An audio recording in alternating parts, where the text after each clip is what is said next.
Class में उपस्थित सभी गुरु भगवंत को वंदना नमन। सभी भाई बहनों को जय जिनेन्द्र, जय महावीर। मथेन वंदामी गुन्ना जी। हाँ जी भैया। दाता गुन्ना जी। हाँ जी। जी स्टार्ट कर लीजिए प्लीज। हाँ जी।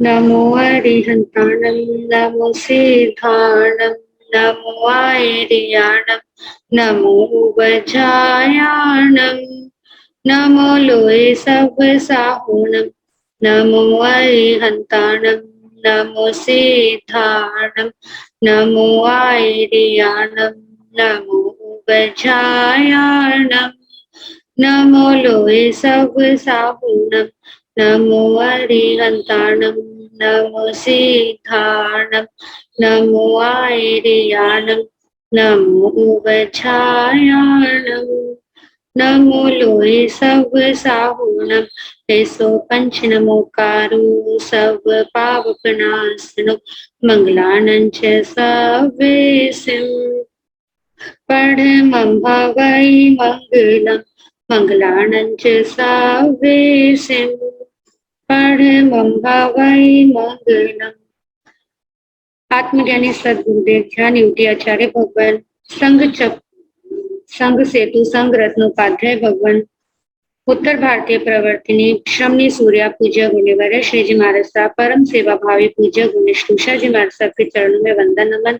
जूम सभा में उपस्थित पूज्य साधु साध्वी जी को वंदन नमन। आज की इस ऑनलाइन जूम सभा में 25 बोल की कक्षा में आप सभी का स्वागत है। हम सभी 25 बोल सीख रहे हैं, जान रहे हैं। जैन आगमों को, जैन सिद्धांतों को संक्षेप में जानने का प्रयास कर रहे हैं 25 बोल के माध्यम से। सभी अपनी वीडियोस ऑन कर लीजिए। इन 25 बोलों में से हम अभी तक 19 बोल कर चुके हैं और 19वां बोल हमारा चल रहा था। 18वां कंप्लीट हो गया, 19वां हमारा चल रहा था अभी।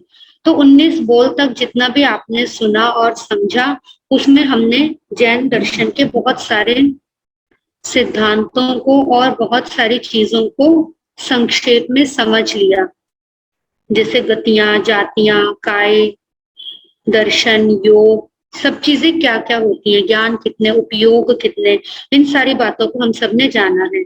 तो अभी हम चलते हैं आगे अपने 19वें बोल पर। 19वां बोल कौन सा था जो कल आपने पढ़ा था? चैट बॉक्स में जल्दी से बताएंगे। और 18 बोल तक किस किसने कंप्लीट याद कर लिए अच्छे से? आपको याद हो गए? ध्यान 4, जी बिल्कुल ठीक है। 19वां बोल ध्यान 4, आर्त ध्यान, रौद्र ध्यान, धर्म ध्यान और शुक्ल ध्यान, बिल्कुल ठीक है। और इन 4 ध्यानों को 2 भागों में हमने डिवाइड किया, शुभ ध्यान और अशुभ ध्यान, या फिर प्रशस्त ध्यान और अप्रशस्त ध्यान। 4 प्रकार के ध्यान। तो ये 4 प्रकार के ध्यानों को हम समझ रहे थे कि जब हमारे मन के अनुकूल कोई चीज नहीं होती। ध्यान का मतलब क्या है? एकाग्रता, कंसंट्रेशन।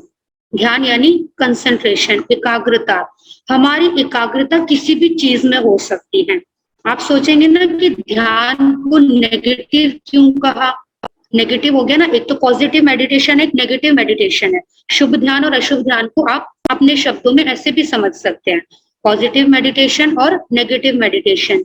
तो मेडिटेशन जो है वो नेगेटिव कैसे हो सकता है, अशुभ कैसे हो सकता है? हो सकता है, पॉसिबल है। कैसे है? क्योंकि ध्यान का मतलब है कंसंट्रेशन। हमारी कंसंट्रेशन कभी अच्छी चीज में भी हो सकती है, कभी बुरी चीज में भी हो सकती है। कुछ भी सोच सकते हैं हम, जिस भी चीज के बारे में सोचते हैं, लगातार सोचते हैं, अगर वो हमारे लिए बहुत ज्यादा इंपॉर्टेंट है तो हम उसके बारे में लगातार सोचते रहते हैं। तो वो जो सोचना है वो हमारी एकाग्रता है, वो हमारी कंसंट्रेशन है। अगर वो गलत चीज के प्रति है तो हमारा जो ध्यान है वो अप्रशस्त हो जाता है, अशुभ हो जाता है। और अगर वो सही चीज के प्रति है तो हमारा ध्यान शुभ कहलाता है, प्रशस्त कहलाता है। इसी रूप में ये इसके दो भाग बने हैं, शुभ ध्यान और अशुभ ध्यान। जैसे मान लो हमारे पास कोई चीज थी, हमारी बहुत फेवरेट थी, हमें बहुत पसंद थी, वो चीज हमारी खो गई। अब जब वो हो गई तो आप क्या करोगे, किसके बारे में सोचोगे, लगातार उसी चीज के बारे में सोचते रहोगे, कहाँ चली गई, किसने ले ली, किसने चुरा ली, मैंने तो यहीं पर रखी थी, कहाँ गई, कहाँ नहीं गई। उसके बारे में हम इतना सोचते हैं कि कोई हमारा फ्रेंड आया, वो आकर हमें आवाज दे रहा है, हमें पता भी नहीं चलता। क्यों? क्योंकि हमारी कंसंट्रेशन कहाँ है, अपनी चीज के लिए है। हम दुखी हैं, बहुत परेशान हैं, तो वो भी तो ध्यान हुआ ना, कंसंट्रेशन हुई, एकाग्रता हुई, लेकिन वो ध्यान कौन सा हुआ? अशुभ ध्यान हुआ, क्योंकि हमारी अपनी चीज के लिए अटैचमेंट है, और वो अटैचमेंट के साथ जो ध्यान है वो ध्यान अशुभ ध्यान है। लेकिन अगर हमने आज क्लास में कुछ बात सुनी, हमें ध्यान आ गया, अच्छा ऐसा भी होता है, अच्छा अगर हम ऐसे काम करते हैं तो हमें इस गति में जाना पड़ता है, उसके बारे में हम लगातार सोच रहे हैं, ऐसा कैसे होता है, मुझे ऐसा नहीं करना, मैंने कौन कौन से पाप किए हैं, अब मुझे ऐसे पाप नहीं करने, मुझे ऐसे कर्म नहीं बांधने, उसके बारे में अगर हम लगातार सोच रहे हैं तो उसमें भी हमारी कंसंट्रेशन बन सकती है। लेकिन वो कंसंट्रेशन क्या होगी? वो शुभ ध्यान होगी, वो धर्म ध्यान होगी। तो ये फर्क है, दोनों एकाग्रता है, लेकिन दोनों में बहुत बड़ा फर्क है। इसीलिए कुछ लोग कहते हैं ना कि हमारा ध्यान नहीं लगता, हम ध्यान लगा नहीं पाते, हम ध्यान कर ही नहीं सकते। ऐसा नहीं है, कंसंट्रेशन तो हर कोई कर सकता है, बस फर्क इतना है कि हम किस चीज पर कंसंट्रेट करते हैं, जिस चीज में हमारा इंटरेस्ट होता है। हमारा इंटरेस्ट अपनी चीज में था ना, तो वो खोई तो उसमें हम कितना कंसंट्रेट हो गए। लेकिन उसको हटाकर अगर हम अपनी जो रुचि है, या अपनी जो अटैचमेंट है, या फिर अपना जो इंटरेस्ट है, अगर वो हम धर्म की तरफ लगाते हैं तो उसमें भी हम कंसंट्रेट कर सकते हैं। इसका मतलब केवल माइंड को सेट करने की जरूरत है, ऐसा कुछ नहीं है कि हम ध्यान नहीं कर सकते, ध्यान हर कोई कर सकता है, लेकिन बस समझने की जरूरत है। तो आइए अब हम चलते हैं अपने 19वें बोल पर। 19वां बोल, ध्यान 4। आर्त ध्यान और रौद्र ध्यान, इन्हें अशुभ ध्यान कहते हैं।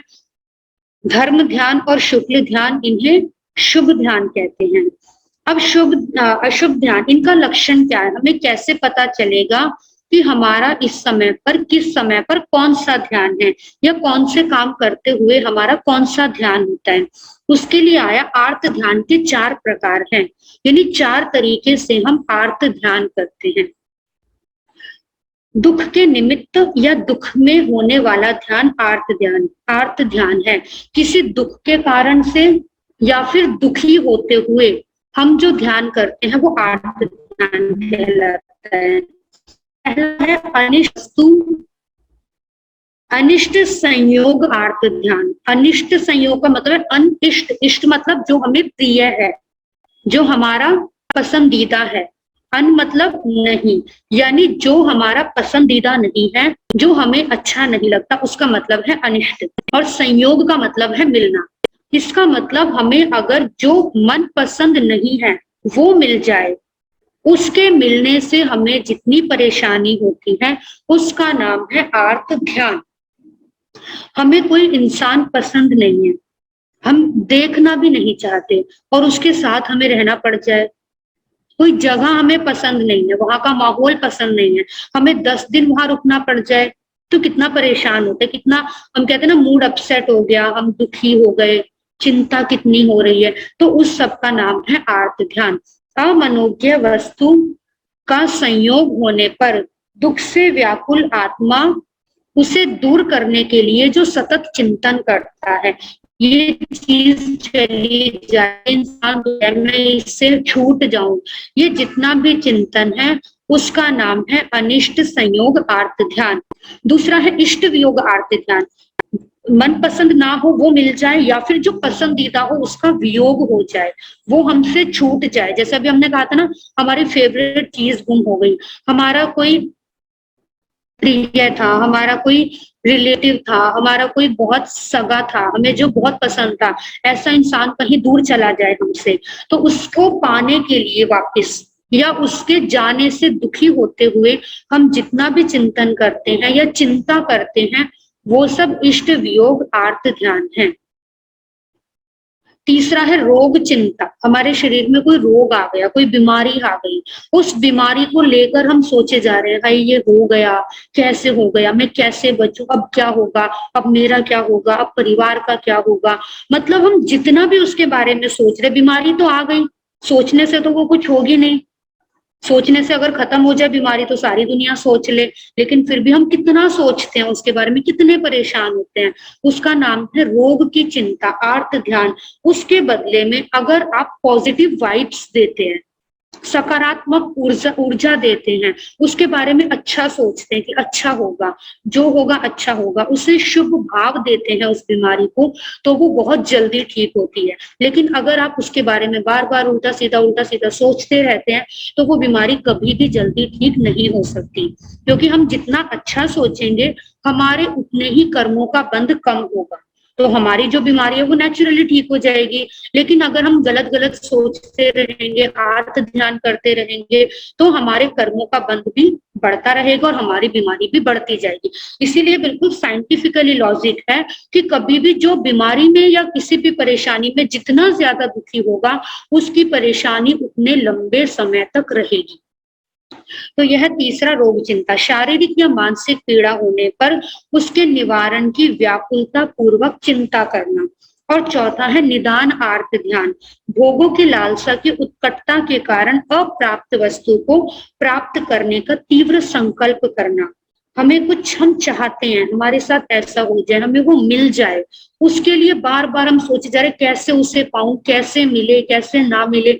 यानी किसी चीज को पाने के लिए लगातार हमारा प्रयास कर रहे हैं, इच्छा पूरी करने के लिए, अपने शौक पूरे करने के लिए, और उसके लिए इतना परेशान है, बार बार सोचे जा रहे हैं। उसका नाम है निदान आर्त ध्यान। तो ये आर्त ध्यान के 4 प्रकार हैं। ये चौथे, पांचवें, छठे गुण स्थान तक संभव है, हो सकता है। छठे गुण स्थान में निदान आर्त ध्यान को छोड़कर पहले के 3 आर्त ध्यान ही संभव हैं। इसके बाद आता है हमारा रौद्र ध्यान। देखिए आर्त ध्यान में हमारा चेहरा कैसा हो जाता है, हम बिल्कुल परेशान हो जाते हैं, ऐसे हम रो रहे हैं, अंदर अंदर भी रो रहे हैं, कभी बाहर रो रहे हैं, तो वो आर्त ध्यान है, दुखी व्यक्ति है। दूसरा है रौद्र ध्यान। रौद्र मतलब क्रूर और कठोर वृत्ति के जो व्यक्ति होते हैं, हिंसा, झूठ, चोरी, विषय संरक्षण के लिए जो सतत चित्त वृत्ति होती है, वो रौद्र ध्यान है।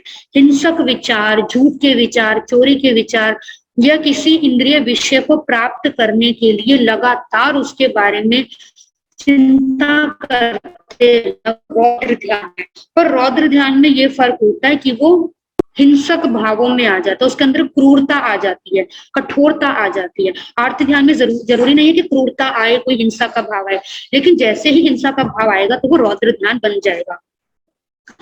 ये 4 प्रकार का है हिंसानुबंधी। प्राणियों को चाबुक, डंडे आदि से मारना, रस्सी, जंजीर आदि से क्रूरता पूर्वक बांधना, तलवार आदि से वध करना, निर्दयता पूर्वक हिंसाकारी व्यापारों को करने का चिंतन करना हिंसानुबंधी रौद्र ध्यान है। अगर बच्चे ने कोई गलती कर दी और हमें इतना गुस्सा आ गया कि हमने उसको पकड़कर मार दिया, मार पिटाई कर दी, आपस में किसी से कोई लड़ाई हो गई, उसमें मारना पीटना शुरू हो गया, तो समझो वो रौद्र ध्यान चल पड़ा। जहां पर भी मन में क्रूरता का भाव आया, समझो कि रौद्र ध्यान शुरू हो गया। फिर आता है मृषानुबंधी। मृषा मतलब झूठ, जो झूठ का बंधन साथ में लेकर चलता है, दूसरों को ठगने के लिए नाना प्रकार की योजनाएं बनाना। ऐसा जरूरी नहीं है कि रौद्र ध्यान बाहर में दिखेगी, वो हिंसा के स्वभाव वाला है। आर्त ध्यान तो बाहर में दिख जाता है, पर रौद्र ध्यान अंदर अंदर भी चलता रहता है। हमारी प्लानिंग चल रही है, किसी को छलने की, कोई योजना बना रहे हैं, असत्य का सहारा ले रहे हैं, दूसरों को कठोर वचनों से, जैसे कईयों की आदत होती है ना, कहते कुछ नहीं है लेकिन एक बात ऐसी कहते हैं कि सामने वाले के दिल को छेद जाती है। हम कहते हैं ना कई बार कि शब्द का जो घाव होता है वो सबसे बड़ा होता है, तो वो क्या है, वो रौद्र ध्यान का प्रकार है। सत्य का लाभ करने हेतु उत्तम सिद्धांतों को झुठलाने के लिए असत्य भाषण संबंधी सतत विचार करना मृषानुबंधी रौद्र ध्यान है। मतलब जो सच्चाई हमें पसंद नहीं है, हम उसको झुठलाने के लिए या फिर कोई सच सामने आ गया तो उसको गलत साबित करने के लिए जितना भी हम झूठ का सहारा लेते हैं वो सब निशानुबंधी रौद्र ध्यान है। तीसरा है चौर्यानुबंधी। चौर्य मतलब चोरी।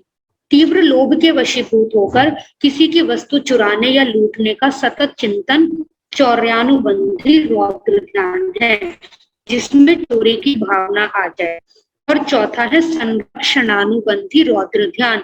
धन, संतान आदि के संरक्षण हेतु दूसरे का उपघात करने की कषायमयी वृत्ति रखना, दूसरों को मारने के लिए ऐसा भाव करना, इसलिए अपनी सेफ्टी के लिए, अपनी सेफ्टी के लिए या फिर अपने धन के लिए, परिवार के लिए, उसकी सेफ्टी के लिए दूसरों को नुकसान पहुंचाने का भाव आना, उसका नाम है संरक्षण। संरक्षण मतलब सेफ्टी।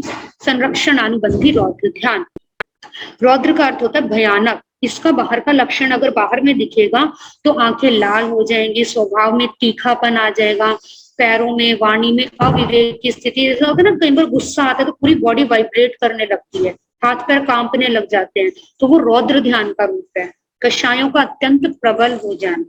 छठे गुणस्थान के साधकों में रौद्र ध्यान नहीं होता, क्योंकि छठा गुणस्थान किसका है? साधु का है, प्रमत्त संयत का है। इस गुणस्थान में जीव जब आयुष्य बंद करता है तब आर्त ध्यान होता है। बिना आर्त ध्यान आयु नहीं बंधती। छठे गुणस्थान की बात कि छठे गुणस्थान में वो अगर आयु का बंद कर रहा है तो उसमें कुछ किसी ना किसी रूप में, ऐसा नहीं कि बहुत ज्यादा वाला आर्त ध्यान होगा, लेकिन कुछ अंश में आर्त ध्यान हो सकता है। ये रौद्र ध्यान का एक चित्र है कि इस तरीके का रौद्र ध्यान होता है। फिर आता है धर्म ध्यान। धर्म ध्यान के भी 4 प्रकार हैं। आज्ञा विचय धर्म ध्यान। वीतराग और सर्वज्ञ पुरुष की आज्ञा क्या है, कैसी आज्ञा के बारे में हम चिंतन कर रहे हैं कि भगवान ने क्या आज्ञा दी है, इसकी परीक्षा करके वैसी आज्ञा का पता लगाने के लिए मनोयोग लगाना। हम इस समय पर जो कार्य कर रहे हैं, भगवान की क्या आज्ञा थी, भगवान ने क्या उपदेश दिया, उनकी आज्ञा के बारे में चिंतन करना। क्या भगवान ने हमें कहा कि हम ऐसे किसी को सताएं, परेशान करें? नहीं। तो भगवान की आज्ञा यानी उनके वचनों के बारे में हम चिंतन करते हैं, तो वो हमारा धर्म ध्यान है। भगवान की वाणी सत्य है, तथ्य है, निशंक है, संसार सागर से पार उतारने वाली है, पाप को नष्ट करने वाली, कल्याणकारी है। वितराग प्रवृत्ति धर्म में जिसकी अनुज्ञा दी गई है उसके विषय में चिंतन की धारा को प्रवाहित करना आज्ञा विचय आर्त ध्यान है। आज्ञा का चिंतन करना कि भगवान ने क्या आज्ञा दी है, इसका मतलब उन्होंने जो सूत्र दिए, उन्होंने जो सिद्धांत दिए, उनके बारे में चिंतन करना। दूसरा है अपाय विचय। अपाय का मतलब होता है विपाक, यानी कर्म का विपाक, कर्म का फल। हमारे सामने अगर कोई परिस्थिति आई है, कोई घटना घटी है, तो वो घटना हमारे कर्म का फल है। मैं जो भाव कर रही हूँ इस समय पर, उनका फल क्या मिलेगा, कर्म के फल के बारे में चिंतन करना अपाय विचय है। दोषों के स्वरूप और उनसे छुटकारा पाने के लिए मनोयोग लगाना। राग, द्वेष और मोह, उनसे उत्पन्न होने वाले दुखों से मुक्ति प्राप्त होती है, इससे अपाय विचय से। अगर हम अपाय विचय का चिंतन करते हैं तो हम कर्म के फल से मुक्त हो सकते हैं। जैसे महाव्याधि से पीड़ित पुरुष के लिए अपथ्य अन्न की इच्छा हानिप्रद है। जिसको बहुत ज्यादा कोई बीमारी है, अगर उसे किसी चीज का परहेज बताया है और वो परहेज नहीं करता तो उसके लिए वो हानिकारक हो सकता है। इसी तरीके से जीव के लिए राग द्वेष जो है वो दुखदायी है। चारों कषाय संसारों के मूल के सिंचन करने वाले हैं। इस प्रकार इनके दुष्परिणामों का चिंतन करना अपाय विचय है। विपाक विचय, अनुभव में आने वाले कर्म फलों में कौन सा फल किस कर्म के कारण है, कौन से कर्म का क्या फल है, इसके विचार के लिए मनोयोग लगाना विपाक विचय है। आत्मा अपने द्वारा किए गए शुभ अशुभ कर्मों का फल पाता है। अपने ही स्वयंकृत कर्म ही सुख दुख के दाता है, कोई अन्य जीव नहीं है। कर्म विषयक चिंतन में मन को एकाग्र करना विपाक विचय नामक धर्म ध्यान है। अपाय विचय में तो वो उसके कारण को देखता है कि अगर ये नहीं किया तो इसका ये फल हो सकता है, लेकिन विपाक विचय में जो परिस्थिति आई है उसके कारण के बारे में पता लगता है, मतलब ये किस कर्म का फल है, कौन से कर्म के कारण से मेरे साथ क्या हो रहा है, तो वो विपाक विचय है। चौथा है संस्थान विचय। संस्थान विचय का मतलब होता है संस्थान यानी आकार। अब भगवान ने पूरे लोक का चित्रण किया है, पूरे लोक के बारे में बताया कि कहाँ कहाँ पर कितना, कौन सा देवलोक है, कौन सा पृथ्वी लोक है, कौन सा नरक लोक है। उन सब के बारे में जो आकार बताया वो उनके ज्ञान का फल है, उन्होंने ज्ञान में देखकर बताया। तो उसके बारे में चिंतन करना, उन सब का नाम है संस्थान विचय। कहाँ कहाँ पर कितने हमने जन्म धारण किए, वहां कौन सी गति मिली, कितनी कितनी कितनी जगह पर हम रहे, उन सारी चीजों का चिंतन करना है संस्थान विचय। फिर आता है शुक्ल ध्यान। शुक्ल ध्यान के भी 4 प्रकार हैं। पृथक्त्व, वितर्क, स्वविचार। पृथक्त्व का मतलब होता है अलग, वितर्क का मतलब चिंतन, विचार दशा, यानी कि चिंतन करना जो हमने सुना उससे कि शरीर अलग है, आत्मा अलग। हम जब ऊंची श्रेणी पर पहुंच जाते हैं तब हम दोनों की अलग अलग होने के बारे में चिंतन करते हैं कि ये अलग है, वो अलग है। जो हमने शब्द सुना उसका ये अर्थ है, जो हमने अर्थ सुना उसके लिए भगवान ने ये शब्द दिया। शब्द से अर्थ में, अर्थ से शब्द में, हम श्रुत का स्वाध्याय जो किया है उसका चिंतन करते जाते हैं। वो है पृथक्त्व, वितर्क, सविचार। फिर है एकत्व, वितर्क, अविचार। एकत्व, वितर्क, अविचार का मतलब है कि चिंतन करते करते करते करते हम आत्मा में एकाग्र हो गए, केवल एक आत्मा का ही चिंतन कर रहे, एक ही चीज का चिंतन कर रहे हैं। वो है एकत्व, वितर्क, अविचार। फिर सूक्ष्म क्रिया, अप्रतिपाती।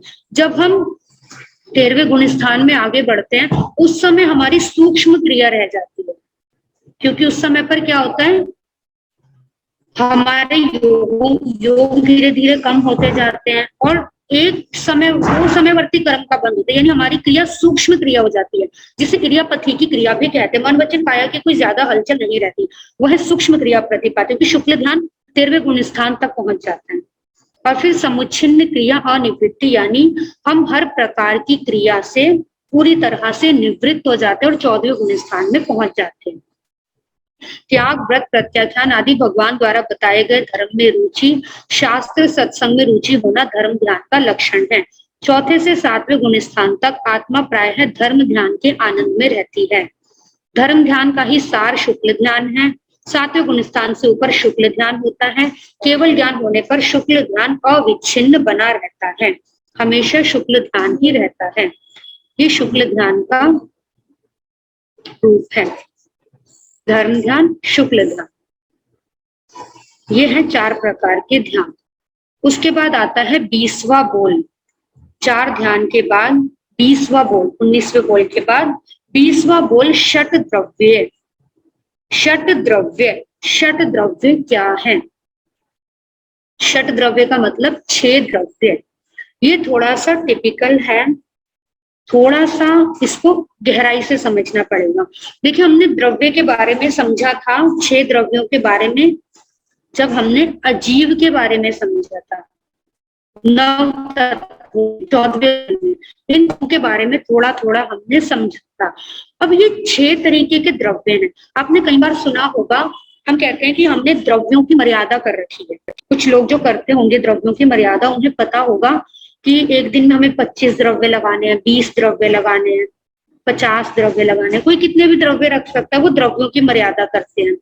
कई बार हम कहते हैं कोई वस्तु है, कोई सामान है, उसको हम कह देते हैं द्रव्य है। पानी एक द्रव्य है। तो हम द्रव्य के रूप में अलग अलग शब्दों का प्रयोग करते हैं, अलग अलग चीजों के लिए द्रव्य शब्द का प्रयोग करते हैं। पर यहाँ पर भगवान ने बोला कि संसार में केवल 6 ही द्रव्य हैं, सारे संसार में मुख्य 6 द्रव्य हैं। अब वो 6 द्रव्य उन्होंने किस दृष्टि से कहे, तो उस 6 द्रव्य होने का कारण है 6 सामान्य गुण होते हैं द्रव्यों के। इन सामान्य गुणों के होने पर ही किसी को द्रव्य माना जा सकता है। पहला है अस्तित्व गुण। अस्तित्व गुण का मतलब है एग्जिस्टेंस, अस्तित्व, वो अपना अस्तित्व रखता है, यानी जिस द्रव्य का, जिस पदार्थ का अस्तित्व होगा, तीनों कालों में कभी भी नष्ट नहीं होगा। त्रैकालिक अस्तित्व, अस्तित्व का मतलब है त्रैकालिक, तीनों कालों में, यानी भूतकाल, वर्तमान काल, भविष्य काल, जो कभी भी नष्ट नहीं होगा, उसको बोलते हैं अस्तित्व गुण। पानी है, पानी कभी नष्ट नहीं हो सकता, क्या हो सकता है? पानी किससे बना है? O2। अगर हमने उनको अलग कर दिया, उनके कणों को, तो वो अलग हो जाएगा। इसी तरीके से हम जो भी द्रव्य यूज करते हैं, हम किसी भी चीज को द्रव्य कहते हैं, तो आप उसमें सबसे पहले देखना कि यह तीनों कालों में एक जैसा ही रहेगा, इसमें कोई परिवर्तन नहीं आएगा। अगर उसमें परिवर्तन नहीं आएगा तो वो द्रव्य है, वरना वो द्रव्य नहीं है। आत्मा है, भले ही आत्मा अलग अलग शरीर धारण करती है, लेकिन आत्मा तो आत्मा ही रहती है ना, उसमें तो कोई परिवर्तन नहीं आता। आत्मा जैसी ज्ञान वाली अभी है वैसे ही आगे रहेगी। आत्मा का ज्ञान तो कभी समाप्त नहीं होता, क्योंकि उसके अंदर अस्तित्व गुण है, इसीलिए ये द्रव्य है। फिर है वस्तुत्व गुण, जो हमने धर्मास्तिकाय की बात करी थी ना। धर्मास्तिकाय क्या है? हमारा जो हमें गति में सहायता करता है, वो हमेशा है, कभी खत्म ही नहीं हुआ, ना कभी भूतकाल में खत्म हुआ, ना कभी आगे खत्म। इसीलिए उसके अंदर अस्तित्व गुण है। वस्तुत्व गुण का मतलब है हर द्रव्य की अपनी एक क्रिया होती है, एक द्रव्य दूसरे द्रव्य की क्रिया को नहीं कर सकता, मतलब हर द्रव्य का अपना एक गुण होता है। धर्मास्तिकाय की क्रिया क्या है? सबको गति में सहायक होना, वो वही करेगा। अगर कोई सोचे कि थोड़ी देर के लिए धर्मास्तिकाय अधर्मास्तिकाय का काम करने लग जाए, ऐसा हो सकता है? नहीं हो सकता। हमेशा धर्मास्तिकाय गति में ही सहायता करेगा, अधर्मास्तिकाय स्थिति में ही सहायता करेगा। उद्गलास्तिकाय है तो हमेशा परिवर्तन उसमें होता रहेगा, सड़ता गलता रहेगा, मिलता बिछुड़ता रहेगा। आत्मा है तो उसमें हमेशा ज्ञान रहेगा, एक की क्रिया दूसरे के अंदर कभी भी नहीं जाती, क्योंकि उसके अंदर वस्तुत्व गुण है। तीसरा आता है द्रव्यत्व गुण। द्रव्यत्व गुण का मतलब है जो हमने लास्ट टाइम क्लास में पढ़ा था कि जिसके अंदर परिवर्तन भी होता है और शाश्वत भी रहता है। जैसे आम है, आम के अंदर क्या हुआ? परिवर्तन हुआ, वो हरे से पीला हो गया, पीले से काला पड़ गया, खट्टे से मीठा हो गया, मीठे से कड़वा हो गया, उसमें परिवर्तन हुआ, लेकिन आम फिर भी वैसा का वैसा ही रहा। आम तो रहा ही ना, वो हम व्यवहार में कहते हैं। वैसे तो आम क्या है? कुदगल है, कुदगल की पर्याय है। थोड़े टाइम के बाद आम भी नष्ट हो जाएगा, उन परमाणु से कुछ और बन जाएगा। लेकिन जैसे कुदगल परमाणु है या जैसे आत्मा है, आत्मा में कितना भी परिवर्तन हो जाए, चाहे वो नरक में चली जाए, मनुष्य में चली जाए, एकेंद्रीय जीव बन जाए, देव गति में चली जाए, आत्मा के ज्ञान में कभी भी कमी नहीं आती। बदलता रहता है, कभी कम ज्ञान, कभी ज्यादा, कभी किसी चीज को जान रहा है, कभी किसी चीज को, लेकिन ज्ञान हमेशा रहता है। तो वो उसका द्रव्यत्व गुण है। द्रव्यत्व गुण के बाद आता है अगुरु लघुत्व गुण, मतलब जिस द्रव्य के जितने गुण हैं उन गुणों में कभी भी कम या ज्यादा नहीं होता। अगुरु मतलब ज्यादा ना होना, लघु मतलब कम ना होना। अगुरु अलघु, जितने गुण हैं उतने के उतने ही रहते हैं, कभी भी कम या ज्यादा नहीं होते। प्रमेयत्व गुण मतलब है हम द्रव्य को जान सकते हैं, जिस गुण के कारण द्रव्य को जाना जा सकता है वो है प्रमेयत्व गुण। और प्रदेशत्व गुण का मतलब है कि हर द्रव्य के अपने पार्टिकल्स हैं, हर द्रव्य जगह लेता है, उसके अलग अलग प्रदेश हैं, बिना प्रदेशों के कोई भी द्रव्य नहीं बना, तो वो है प्रदेशत्व गुण। ये 6 सामान्य गुण जिनके अंदर हैं, ऐसे केवल 6 ही द्रव्य हैं। धर्मास्तिकाय, अधर्मास्तिकाय, आकाशास्तिकाय, जीवास्तिकाय, उद्गलास्तिकाय और काल, ये 6 द्रव्य हैं। अब 6 जो द्रव्य हैं उनके बारे में एक चीज आती है कि उसके 5 अपेक्षा से हम भेद समझते हैं। द्रव्य, क्षेत्र, काल, भाव और गुण। धर्मास्तिकाय के 5 भेद हैं। द्रव्य, वो द्रव्य है, कैसा द्रव्य है धर्मास्तिकाय? एक द्रव्य है, पूरा धर्मास्तिकाय ऊपर से नीचे तक एक है, उसमें कोई ऐसा नहीं कि आधा धर्मास्तिकाय उधर चला जाए आधा उधर, पूरा एक ही है वो, आप उसको तोड़ नहीं सकते, अलग नहीं कर सकते। इसका मतलब द्रव्य से धर्मास्तिकाय एक द्रव्य है। क्षेत्र से क्या है कि वो पूरे लोक प्रमाण है, पूरे लोक को धर्मास्तिकाय ने घेरा हुआ, पूरे लोक में वो चादर की तरह बिछा हुआ है। और उसके असंख्यात प्रदेश हैं, प्रदेश जो है यानी उसके पार्टिकल्स असंख्यात हैं। काल से काल से जो धर्मास्तिकाय है वो तीनों कालों में रहने वाला है, कभी भी उसका समाप्त नहीं होगा। भूतकाल में भी था, वर्तमान काल में भी है और भविष्य काल में भी होगा।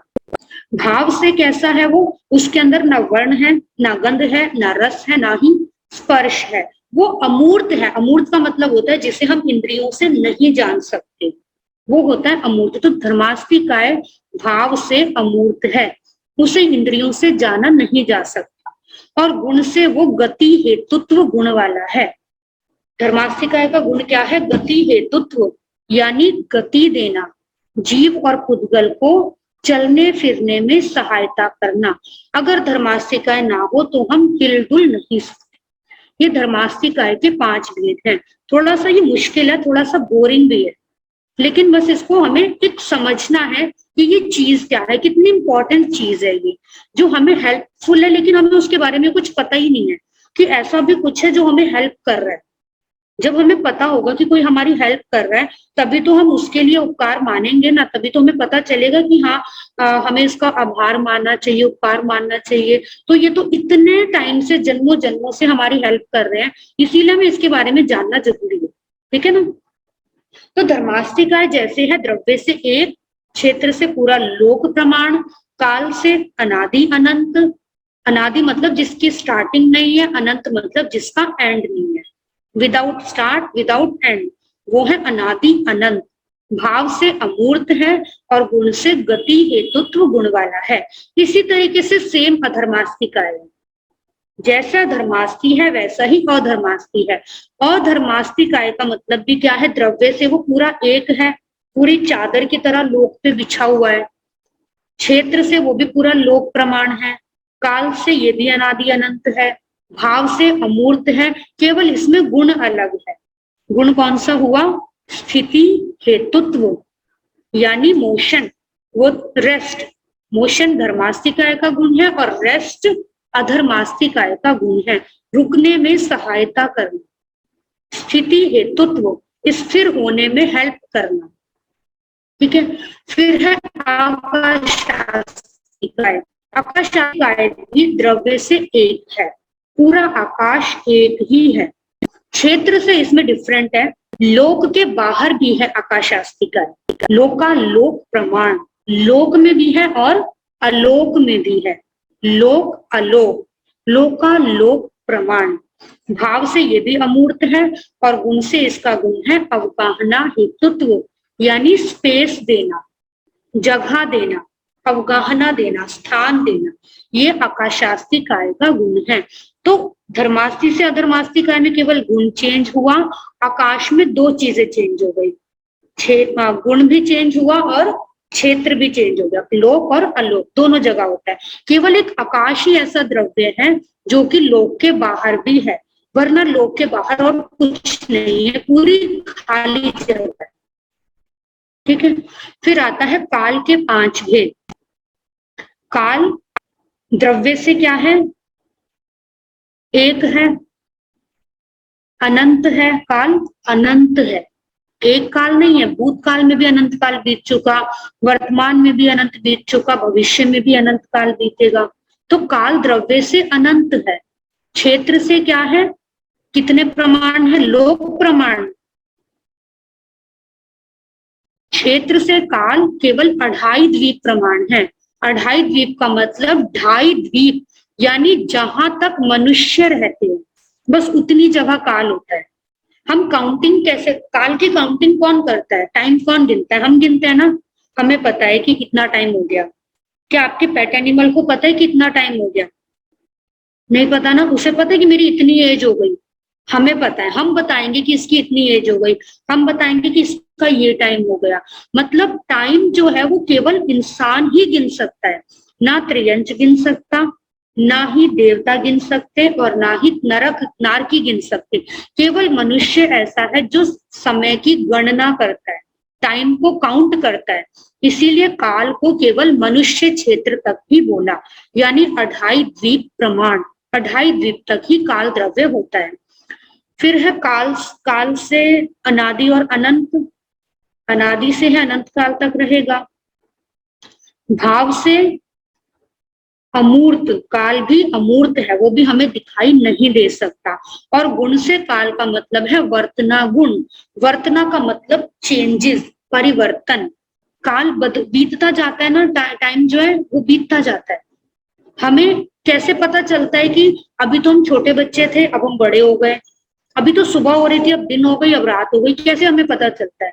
काल से पता चलता है, क्योंकि काल बदल रहा है, समय बदल रहा है। अगर टाइम ना बदले तो हमें कैसे पता चलेगा कि कब सुबह थी, कब दिन हुई?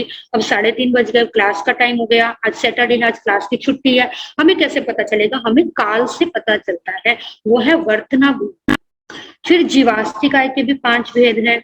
द्रव्य से जीवास्तिकाय अनंत है, जीव एक नहीं है, जीव अनंत है। पूरे लोक में अनंत अनंत जीव भरे हुए हैं। क्षेत्र से जीव भी लोक प्रमाण है, पूरे लोक में है। काल से जीव अनादि अनंत है। भाव से अमूर्त है, ये भी हमें दिखाई नहीं दे सकता। आत्मा दिखती है कोई? आत्मा इंद्रियों से नहीं दिखती, इसीलिए भाव से अमूर्त है। और गुण से जीव का गुण है उपयोग गुण, जानना और देखना, ज्ञान और दर्शन, उसका नाम है उपयोग गुण। इसी तरीके से पुद्गलास्तिकाय के 5 भेद हैं। द्रव्य से अनंत है, एक पुद्गल नहीं है, पुद्गल भी अनंत है। क्षेत्र से पुद्गल भी पूरे लोक प्रमाण है, अनंत पुद्गल है। काल से पुद्गल भी अनादि अनंत है। मैटर कभी भी समाप्त नहीं होता, पुद्गल कभी भी समाप्त नहीं होता।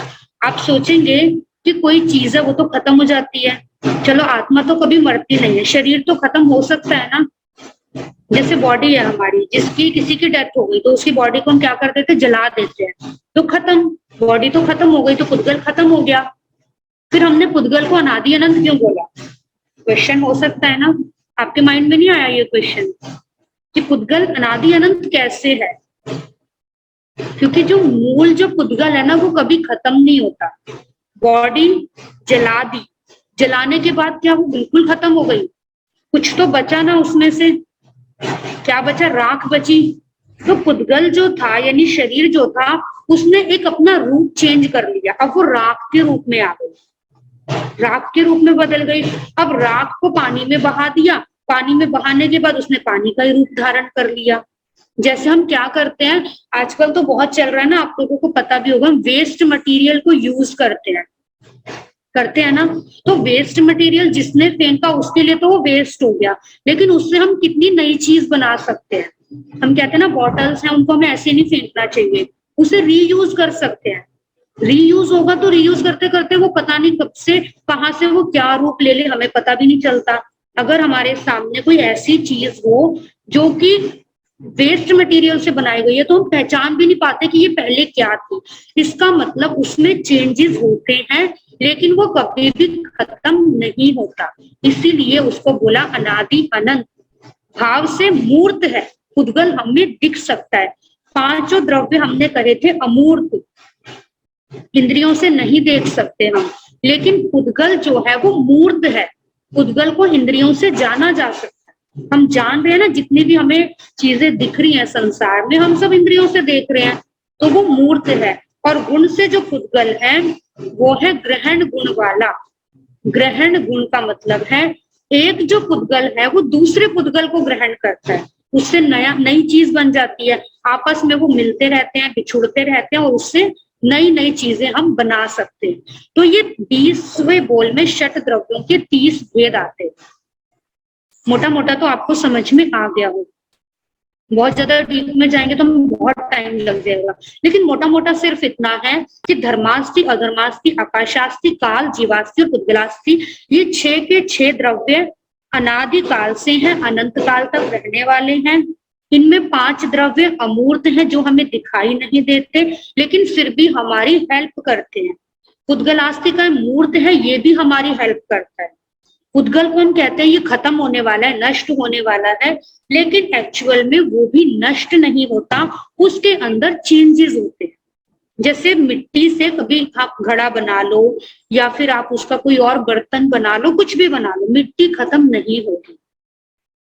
आप सोने से कोई भी ज्वेलरी बना लो, सोना तो सोना ही रहेगा, यानी पुद्गल कभी भी खत्म नहीं होता। और जिनको साइंस के फॉर्मूले पता है उन्हें तो बहुत अच्छे से पता है कि उसके अंदर हमने 1 इलेक्ट्रॉन डाला, 2 डाले, जितने इलेक्ट्रॉन बढ़ाते गए घटाते गए उससे चीजें ही चेंज हो जाती हैं, कितना फर्क पड़ जाता है उसमें। तो ये सब पुद्गल है, मैटर है, ये उसमें परिवर्तन होता रहता है। ये हमने इसको पढ़ लिया। जीव पुद्गल को गमन करने में सहायता करता है, जैसे ट्रेन को चलने में ये पटरी सहायता करती है, ऐसे ही धर्मास्तिकाय हमें चलने में सहायता देता है। अधर्मास्तिकाय जो है वो हमें रुकने में हेल्प करता है, हम रुकना चाहते हैं तो रुक सकते हैं। जैसे इस मुसाफिर को छाया ने हेल्प करी, छाया थी तो वो वहां पर रुक गया। आकाश सबको स्पेस देता है, स्थान देता है। जैसे दूध में चीनी समा गई, चीनी को दूध ने स्थान दे दिया। झोपड़ी, वृक्ष, इन सबको हमें यहाँ खुला स्थान प्राप्त है। ये आकाश, ये कान जो कि बताता है, जिसको देखकर हमें पता चलता है कि कितना परिवर्तन हो गया। मेरी ड्रेस अभी तो मैं खरीद कर लाई थी, 1 साल बाद छोटी हो गई, पुरानी हो गई। कैसे हुई? वो काल से हुई। ये समय बदलता रहता है, बच्चा बड़ा हुआ, जवान हो गया, फिर वो वृद्ध हो गया, ये बदलता है, ये काल है। काल के बाद है पुद्गल। पुद्गल में जिसमें मिलना बिछुड़ना होता रहता है, जितनी भी चीजें हैं ये सब पुद्गल है। जिसमें जीने का गुण है वो जीव है, वो है, ये जो कि अभी हमने पढ़ा, ये जीवास्तिकाय है। फिर आता है हमारा 21वां बोल। 20वां बोल आपका कंप्लीट हो गया। इसमें आप थोड़ा सा देख सकते हैं, देखिए धर्मास्तिकाय से अजीव तत्व है, केवल जीव तत्व ऐसा है जो जीव तत्व है, बाकी 5 अजीव तत्व हैं। धर्मास्ति, अधर्मास्ति, आकाशास्ति द्रव्य से 1 है। काल, पुद्गलास्ति और जीवास्तिकाय द्रव्य से अनंत है। धर्मास्ति अधर्मास्ति लोक प्रमाण है, आकाशास्ति लोकालोक, काल 2.5 भी, पुद्गलास्तिकाय जीवास्तिकाय लोक प्रमाण। और ये सभी काल से अनादि अनंत हैं। 5 द्रव्य अरूपी है, केवल पुद्गल रूपी है। और ये हलन चलन में उदासीन सहायक, मतलब कुछ करता नहीं है लेकिन वैसे ही हेल्पफुल है। ठहरने में सहायक, आश्रय देने वाला, परिवर्तन को दिखाने वाला, सड़न गलन स्वभाव वाला और चेतना गुण वाला। ये है इसके 30 भेद।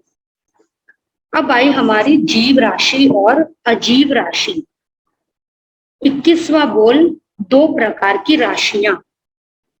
संसार में जितनी भी चीजें आपको दिखती हैं, जितना भी कुछ संसार के अंदर है, वो 2 चीजों में समाया हुआ है, जीव राशि है या फिर अजीव राशि है। हमने उन्हें द्रव्यों के रूप में बांटा तो हमने 6 द्रव्यों में बांट लिया। अगर हमने राशि के रूप में बांटा तो 6 द्रव्य भी 2 राशियों में समाहित हो गए। जीव राशि में चाहे वो संसारी जीव हो, एकेंद्रिय, बेंद्रिय, तेंद्रिय, चौरेंद्रिय, पंचेंद्रिय, नारकी हो, त्रियंच हो, मनुष्य हो, देवता हो, या फिर अरिहंत हो, सिद्ध हो, साधु हो, कोई भी हो, सभी जीव राशि के अंदर समाहित हैं।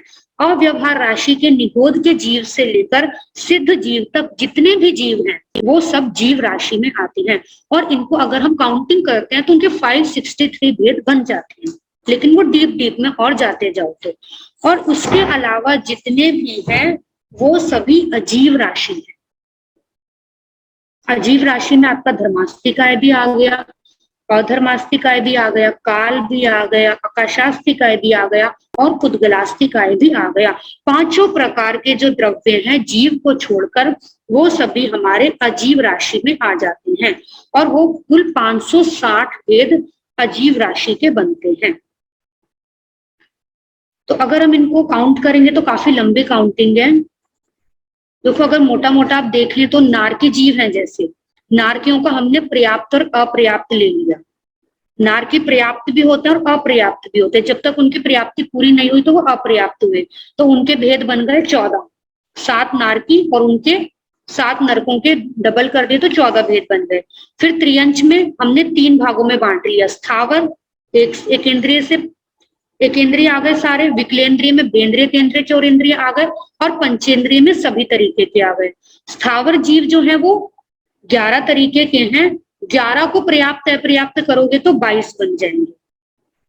विकलेंद्रिय 3 तरीके के हैं, बेंद्रिय, तेंद्रिय, चौरेंद्रिय, उनको अगर डबल करोगे पर्याप्त अपर्याप्त में तो वो 6 बन जाएंगे। और पंचेंद्रिय 5 तरीके के, जलचर, स्थलचर, खेचर, उर्पुर और भुजपुर, इनको अगर 4 रूपों में, 4 में कैसे किया, संगी और असंगी, और फिर पर्याप्त अपर्याप्त, तो वो बन गए 20। तो टोटल त्रियंच के 48 भेद हो गए। फिर मनुष्य कर्म भूमि के होते हैं, जहां पर परिवर्तन होता रहता है, अकर्म भूमि के और अंतरद्वीप के, जहां पर आरा बदलता नहीं है, या फिर जहां पर युगलित मनुष्य होते हैं, उनको टोटल अगर हम करते हैं 15 कर्म भूमियां हैं, 30 अकर्म भूमि, 56 अंतरद्वीप, 101 प्रकार के ये मनुष्य हो गए। इनका डबल करेंगे तो हमारे बन जाएंगे 202। और फिर हमने ले लिए समूर्छिम मनुष्य। समूर्छिम मनुष्य अपर्याप्त ही होते हैं, वो पर्याप्त नहीं, तो उसमें हो गए 303 भेद। फिर आता है देवों में। देवों में कितनी कैटेगरीज हैं? भवनपति, परमाधर्मी, वाण व्यंतर, जृंभक, ज्योतिषी, किल्बिषी, कल्पोत्पन्न, लोकांतिक, ग्रेव्यक और अनुत्तर विमानवासी। तो ये सारे जितने भी देव हैं, इनको अलग अलग अगर हम काउंटिंग करते हैं तो 198 टाइप्स के देव बनते हैं। ये केवल मोटी मोटी कैलकुलेशन है, यानी टोटल हमारे जीव के 563 भेद हो जाते हैं।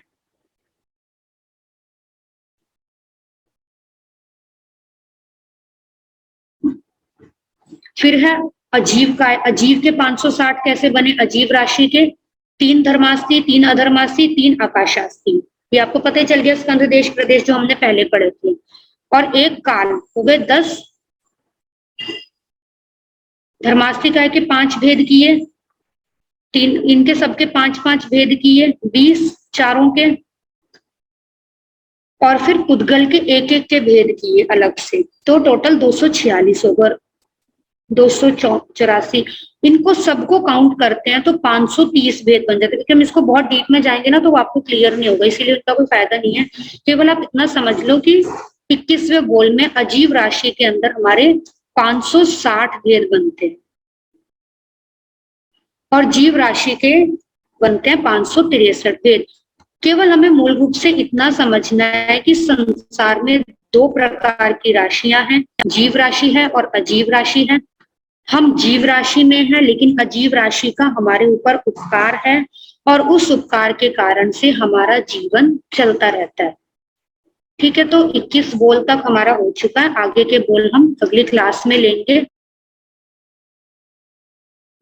नमो अरिहंतानंग, नमो सिद्धानंग, नमो आयरियानंग, नमो ओवज्झायानंग, नमो लोये सब साहुनंग, धम्मो मंगल मुखिठम अहिंसा संयमो तवो देवावित्तंग नमं संति जस धम्मे श्यामनो चैता भारंग वासंग चक्रवर्ती में हरियो संति संति कर लोय पत्तो गई मनोत्तरम श्री चत्तारी मंगलम अरहंता मंगलम सिद्धा मंगलम साहू मंगलम केवली पनतो धम्मो मंगलम चत्तारी लोगुत्तम अरहंता लोगुत्तम सिद्धा लोगुत्तम साहू लोगुत्तम केवली पनतो धम्मो लोगुत्तम चत्तारी शरणं पवज्जामि अरहंते शरणं पवज्जामि सिद्धे शरणं पवज्जामि साहू शरणं पवज्जामि केवली पनत्तं धम्मं शरणं पवज्जामि चारे शरण दुख हरण जगत में और न शरणा कोई होगा जो भव्य प्राणी करे आराधन उसका अजर अमर पद होगा।